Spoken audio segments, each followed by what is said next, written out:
Den sårede Niobide er en marmorstatue, som er 1,49 meter høj, fra ca. 430 f.Kr. Den forestiller en af Niobes døtre i smerte, efter at være ramt af en dødbringende pil fra Artemis i ryggen. Da der er lavet en del kopier af netop denne statue, kan der ikke med sikkerhed vides, om der er tale om den originale, men det formodes.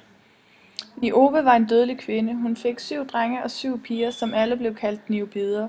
Hun pralede med alle sine børn over for titaniden Leto, som var en af Zeus' mange elskerinder. Leto havde kun tvillingerne Apollon og Artemis, og blev derfor jaloux på Niobe og alle hendes børn. Leto fik Artemis og Apollon til at dræbe de 14 børn. Apollon dræbte alle drengene, mens de trænede atletik, og Artemis dræbte døtrene. Apollon og Artemis brugte forgiftede pile til at dræbe Niobiderne. Efterfølgende sagde man, at hvis en person pludselig døde, var det tvillingerne, der havde været på spil.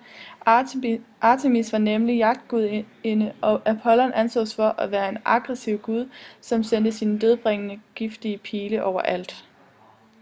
Niobiden står forvredet i smerte og dermed i en bevægelig stilling. Fri og kontrastpost stillingsmotiv, i det bevægelsen er tilpasset situationen, og vægten er placeret primært på højre ben. Kvinden er nøgen, men bærende på et tæppe af en art, som dækker nederdel af ryggen samt højre ben. Hun er afbildet som en naturlig kvinde.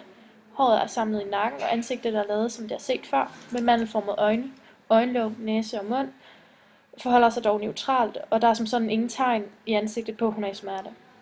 Geometrisk set går der en lodret linje ned, som følger højre arm og venstre ben. Vandret ses en diagonal linje fra højre lår gennem taljer til albuen. Albuen, den sidder der.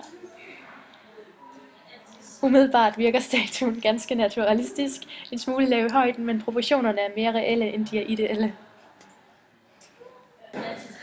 På trods af at skulpturen er fra klassisk tid, har den mange træk fra hellensk tid. Skulpturen kunne i princippet være fra hellensk tid.